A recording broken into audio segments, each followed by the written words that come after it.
సిద్దిపేట ప్రభుత్వ డిగ్రీ కళాశాలలో 1974లో డిగ్రీ పూర్తి చేసి 50 సంవత్సరాలు పూర్తి అయిన సందర్భంగా కళాశాలలో స్వర్ణోత్సవ సంబరాలు నిర్వహించనున్నామని స్వర్ణోత్సవ సంబరాల వేదిక కమిటీ సభ్యులు హరిశ్చంద్ర తెలిపారు. సిద్దిపేట ప్రెస్ క్లబ్ లో నిర్వహించిన మీడియా సమావేశంలో కమిటీ సభ్యులు చంద్రారెడ్డి, మహిపాల్ రెడ్డిలతో కలిసి ఆయన మాట్లాడారు. ఈ నెల 20న సిద్దిపేట ప్రభుత్వ డిగ్రీ కళాశాల ఆడిటోరియంలో స్వర్ణోత్సవ సంబరాలకు వేదిక కానుందని తెలిపారు.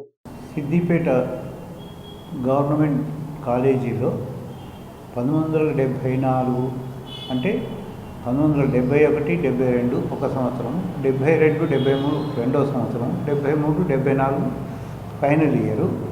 అయితే 74లో డిగ్రీ పూర్తి చేసిన విద్యార్థులందరిది 50 సంవత్సరాలు అవుతుంది కాబట్టి 50 సంవత్సరాల స్వర్ణోత్సవాలు జరుపుకోవాలనేది ఒక ఆలోచనతోటి ఈ ప్రోగ్రాం ఏర్పాటు చేస్తున్నాము. అయితే 74లో డిగ్రీ పూర్తి చేసిన విద్యార్థులందరూ ఎక్కడెక్కడ ఉన్నారు ఏంది అనేది ఎవరికి తెలియదు. అయితే ఇప్పుడు వాళ్ళందరికీ ఈ ఏర్పాటు చేసినటువంటి సమావేశం ఈ స్వర్ణోత్సవాల సందర్భంగా అందరూ కలుసుకోవాలి అనే ఉద్దేశంతో మరి అదే డిగ్రీ కాలేజీలో సమావేశాలు ఏర్పాటు చేసినాం. ఆ సమావేశానికి డిగ్రీ కాలేజ్ ప్రిన్సిపాల్ గారు అధ్యక్షత వహిస్తారు. మాకు ఆ రోజుల్లో మాకు చదువు చెప్పినటువంటి లెక్చరర్లు, అధ్యాపకులు ఎవరెవరు ఉన్నారో వాళ్ళని అందరినీ ఆ సమావేశానికి ఆహ్వానిస్తున్నాము.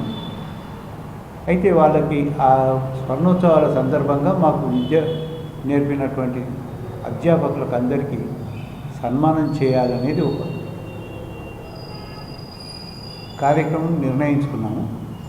అయితే 74లో డిగ్రీ పూర్తి చేసిన వాళ్ళు ఎవరు ఎక్కడున్నా ఈ సమావేశానికి వచ్చి సమావేశాలను జయప్రదం చేయాలని చెప్పి కోరుతున్నాము.